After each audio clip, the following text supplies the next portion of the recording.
Welcome back to analysis of round 2. Trying to find a cornfield patch here in Munster. It's not going to be as easy as Portugal, but we're going to do our best.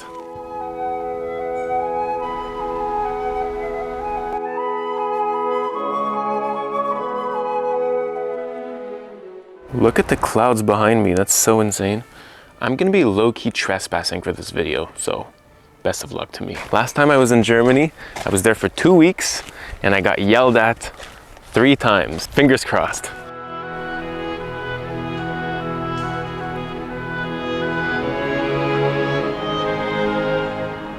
Cornfield patch. Oh, there's an entrance too.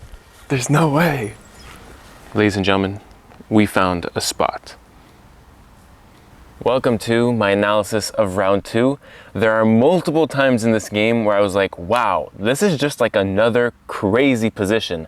Few times in this game I was like, this is a crazy position. This is a crazy position. So I'll leave it up to you to judge, but in my opinion, this was another crazy game. So here we go. I have the white pieces. I have 1 out of 1 in this tournament so far, and we're going into round 2, and I hit a really good seed. He's 2174 FIDE, and I think 2186 national rating for Germany. And yeah, we go into this game, and I had seen that he had played the Alechens defense back in his youth, like 5 years ago, so I had some prep against this. But then the second we went into the tournament, I play e4, he plays e5. Knight f3 ensued, knight c6, and then bishop c4. Classic Italian. We've seen 2 of these in Portugal, I believe, with the white pieces, so it's nothing that I'm afraid to play with the white pieces. And so after bishop c5, I go with c3, either threatening to play d4 next move or d3. Both are in the database from my previous tournament, in which I played both possibilities with white. So I'm sure my opponent prepared against both. Preparing against d4 is easier. It's more of a forcing move. However, preparing against d3 is more of an ambiguous move that gives white a lot of plans to go many different ways, to pursue many different interests in this opening. So knight f6, d3 is what I played to be less open to preparation. My opponent goes a5.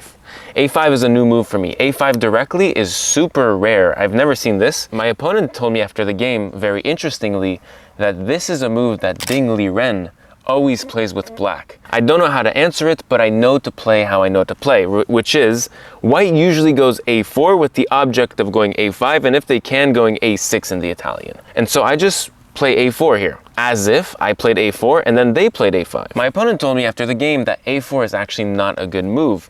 You see, white just loses a tempo by doing a4, and I don't even have to play it here. d6 played by my opponent, and then I go for knight bd2, with the object of going knight f1 to go knight g3 or to go knight e3. All these plans work in the Italian. They're all like cohesive to the position.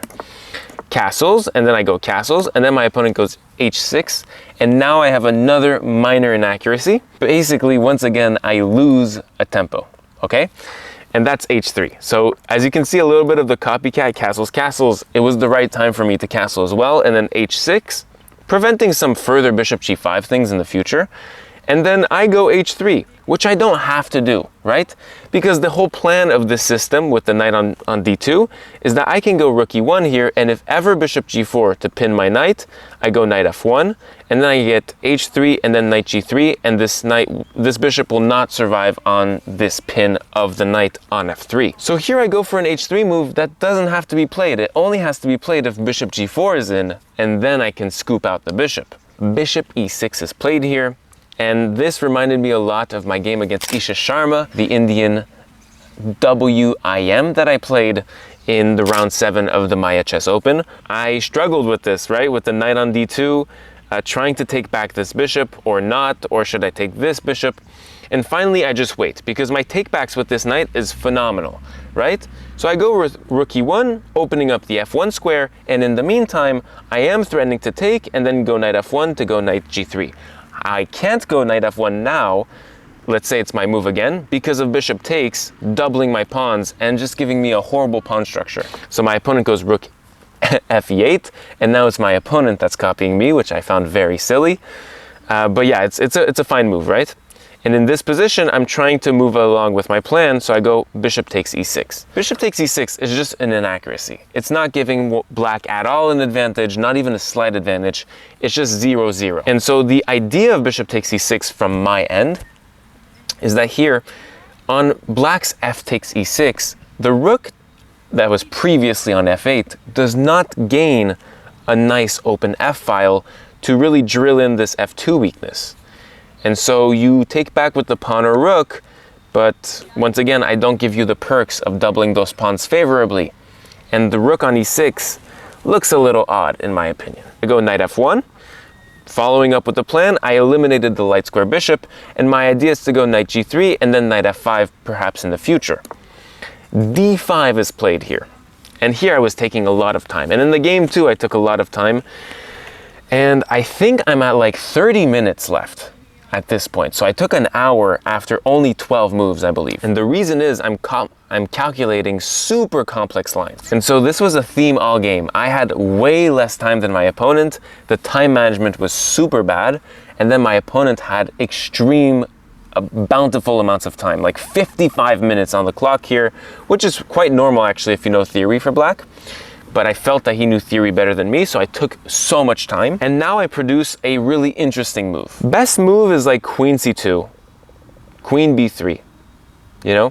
I play none of the best moves. I play a super ambiguous move that really, it messed with my opponent because my opponent does not ensue with the best combination. I play d4 here.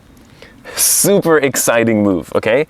Ignore the inaccuracy. It is inaccurate, and it does give black an edge, but it's a really interesting move, also very pretty, right? The 4 pawns in the center, super classic, super beautiful. If you take, which happened in the game, which I won't touch on, I get some play here, right? I don't just lose the pawn on d4. I have some play. But what should have happened, and which I calculated and was okay with giving an advantage in, was d takes e4. This gives an advantage to the black pieces.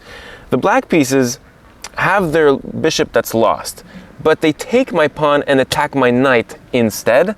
And once I take the bishop, they can trade queens on tempo and now take back the piece. Black are up a pawn. I take back the pawn that's up. Now we're equal, but my pawn structure is completely ruined on the king side, and my pawn on c5 is a bit overextended. We're back in another cornfield patch. Okay, so as I was saying, in this position, it is a small edge for the black pieces, like minus 0.35, and black can really capitalize here with knight h5, g5, drilling into that f4 square, even rook e8, and then rook d8, and then just taking up that file. But this is not what happened in the game. I go d4, and after d4, e takes was played. Instead of just taking back the pawn, which would just lose a pawn after d takes e4, d takes e5, and then e takes f3, I go for the intermediate move e5. e5 attacks this knight, a superior piece, kind of zwischenzugs it, like forces it to play first, and now I can take on d4, gaining a lot of space in the interim. I thought that bishop b4 was like an obvious move that black would play here, and to that I would have played something like bishop d2, trying to trade off pieces, and after takes I would have take, and trying to trade off a lot of the attacking pieces that black has. But my opponent was like, after the game, he was like, I would never have done that. Bishop b6 is much better, and I kind of agree with him. Although the bishop looks really bad, it keeps a lot of the pressure on this weakness on d4, lasting pressure, and it's just really annoying because I always have to have a queen and a knight, or a bishop and a knight, 2 pieces to defend that pawn. So here I go bishop f4, developing the bishop and surreptitiously embedding the fact that f6 is coming on with the possibility of trading my beautiful pawn on e5, my diamond. So bishop f4 is played, and then as we know, f6. And here, wow, do I have some calculations that I do. I take another like 15 minutes because I'm calculating rook takes e4 for like 50 years. And after d takes, I think of queen b3, attacking this, and then queen e7, and then I would have d5, trapping this rook, attacking as well. But the thing is, my piece just hangs on e3. So black can just give the rook back, d takes e6, and be like super in control of this game, attacking my queen, threatening knight e2 check, winning my bishop, and it doesn't look good for the white pieces here. So I tried to make it work, but it didn't work. So finally I go queen b3 with the idea to threaten taking on e4 and some very interesting things. Now here, black has a really interesting continuation, and my opponent has 55 minutes on the clock. So there's no excuse, but there is a really interesting line for black. Knight takes f2, sacking the knight to open up this bishop's diagonal. It's a really interesting idea. If king takes, there's f takes e5 on the board, and I can't just like take here, because now bishop takes d4 check wins back the piece and the pawn's taken. After f takes e5, bishop takes e5 maybe, but then knight takes e5, and now this is undone, right? Rook takes, this is pinned, you can never take with the pawn, knight takes, and finally this check, which wins a pawn or two. Of course there's like king g1, because this pawn is pinned, but here there's just like e4, and black remains a pawn up, 2 pawns up for the piece, and has a thrilling attack on the white pieces. So queen b3, and then my opponent goes f5. f5 is a really interesting move that I actually missed. It defends the knight twice and really takes out these weaknesses, although there are still weaknesses. It's just I can't act on them right now. I look at this move coming up, and I'm a bit scared. So what do? The queen b3 move, in case you didn't realize, was sacking a pawn on d4. Black can't take, however, because after I take back and bishop takes, I just go rook takes e4. And you can't take my rook, because I take your rook. And I'm up a piece here. But now, after f5 and this knight is defended, I need to defend the pawn with rook ad1. At least I'm developing a piece, and a piece comes into the attack. The only thing is, I give by default g5. g5, a tempo move attacking my bishop, and this looks really scary from the white piece's perspective because, okay, first of all, my bishop's out of play, but also black is triumphant in their pawn structure. Though we're observing that some weaknesses are really big liabilities for the black pieces. These two pawns are largely weak and attackable by a knight e3 coming in the distance. So what does black play? Queen d7 to first defend the rook, and now I go knight e3, attacking both of these, and then there's the forced defense, knight e7. And here I had prepared a really nice move, which was g5, completely playing against my opponent, and we come into this really interesting looking position in which both kings, their pawns are pushed up. I'm pressurizing this f5 pawn and square, and I say and square because if f4, well then I have knight f5 that looks super nice. And knight takes is not good because g takes f5, and I'm winning here. Like, I love this, but I also love this that's enabled now, and it's a free piece, right? It's all very complicated, but after takes in the game, I take back, and now I'm threatening to take the knight, d takes, and knight f6 check, forking the king and queen, winning the queen, because this rook is pinned in that variation.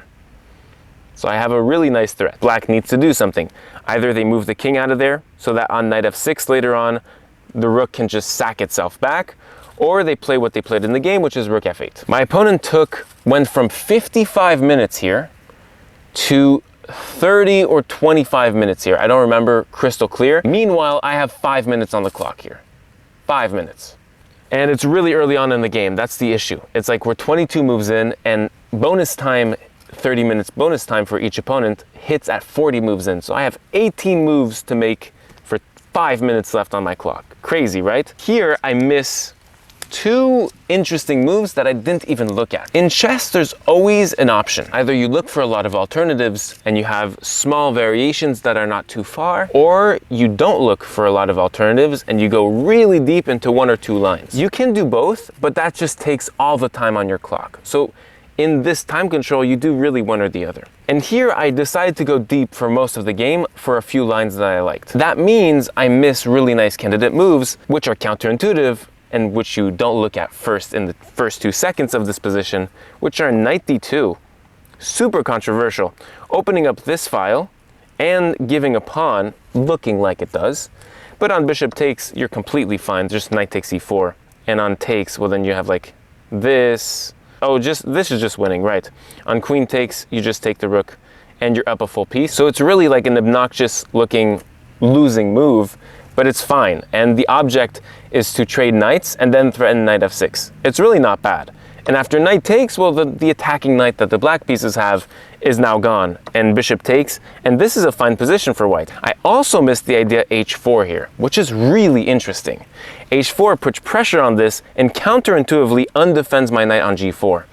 Invites for something like h5 to brush my knight off, but this gives rook takes e4 here.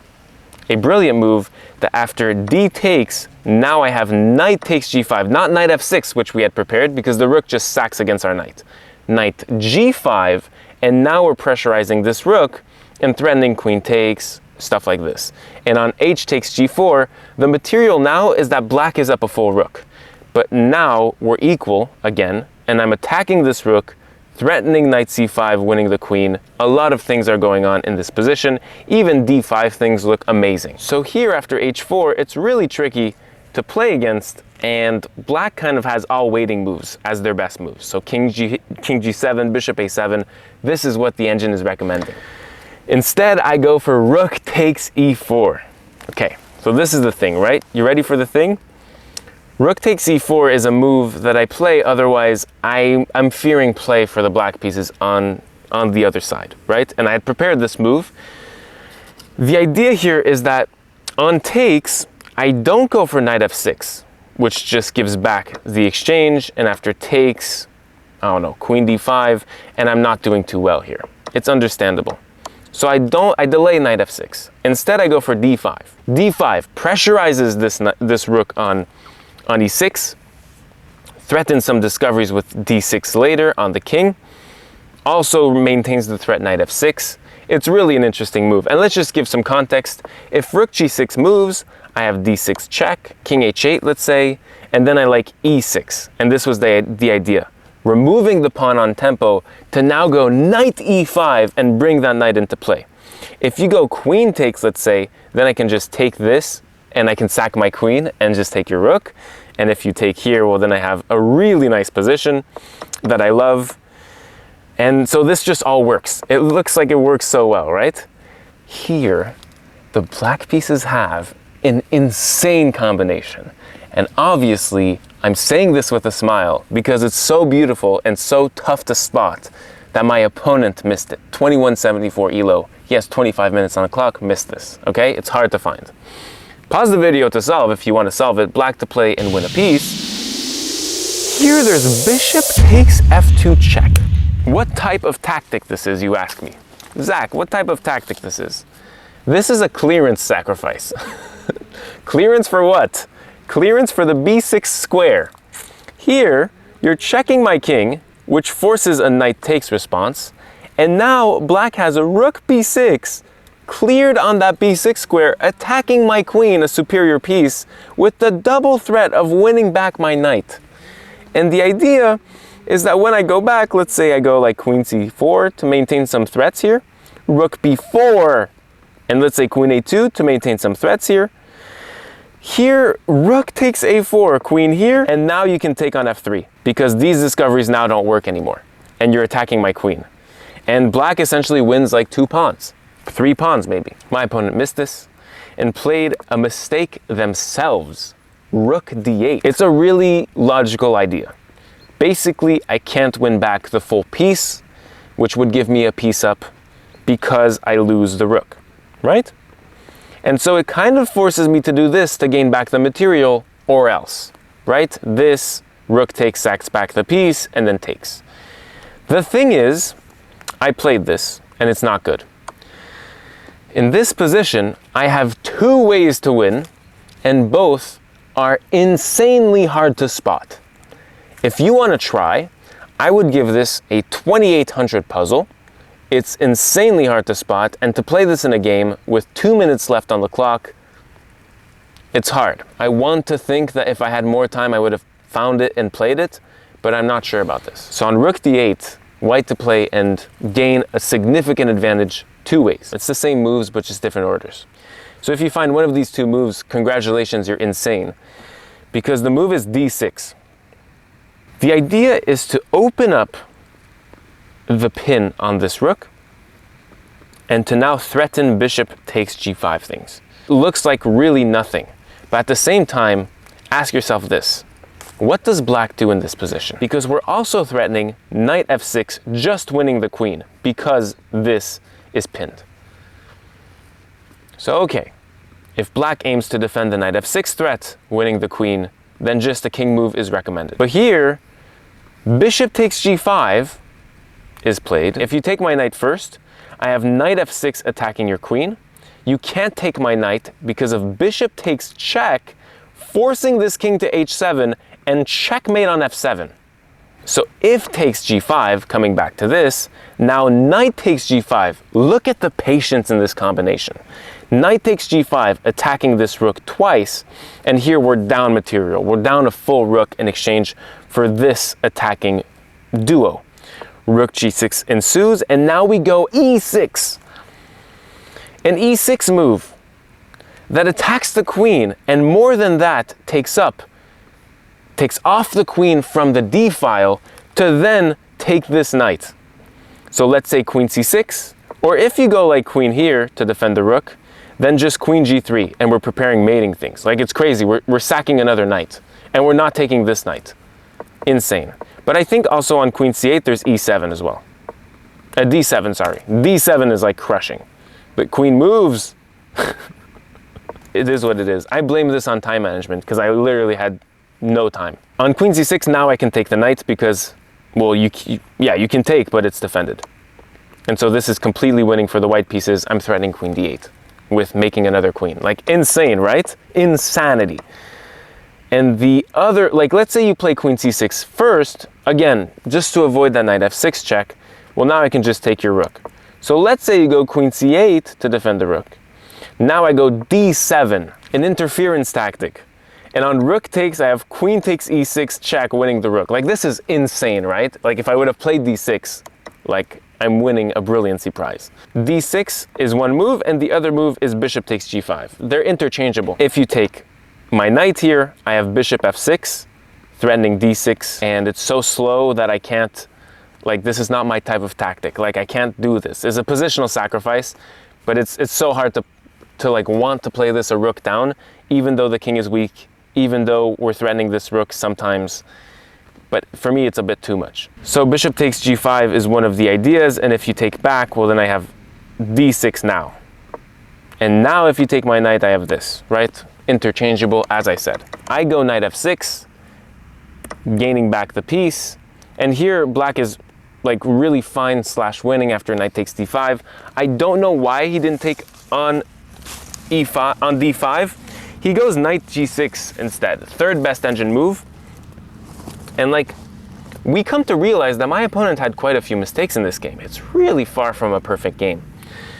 Knight g6 has the intent to attack h3 and my knight. I have one move to defend both of these pieces, and that's knight h2. Like, I'm forced to play this. Knight e5, this knight is terrific. I have no comments. I go queen g3. Better move here is like d6 check. Not to take, because I can't take, right?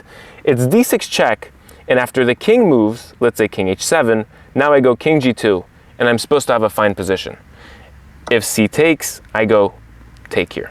So you can't really take my pawn, and my pawn is just like a thorn in your position. Queen g3, queen f5 is, I thought, was really good for the black pieces. The engine doesn't like it. For me, queen f5 is the first engine move here anyway, so I don't know what's going on in chess.com. But queen f5, and like my pawn is falling, right? h4. h4 is the big mistake of the game. It's a mistake for prophylactic reasons. Basically, this opens up the files, or the file, so the files G and H, and the file H. And on my knight, this will be super costly. King f7 is played. It's really smart. For me, it's like threatening to take and bring the rook to g8 to check my king and open up on my king. So I go king f1. I almost played the life-ending blunder king h1, which like just loses on the spot. So luckily I played king f1. At this point in the game, I have 1 minute left, literally 1 minute, and I'm getting the 30-second increment for the next like 8 moves, like 9 moves. It's crazy. So king f1, I'm in extreme time pressure.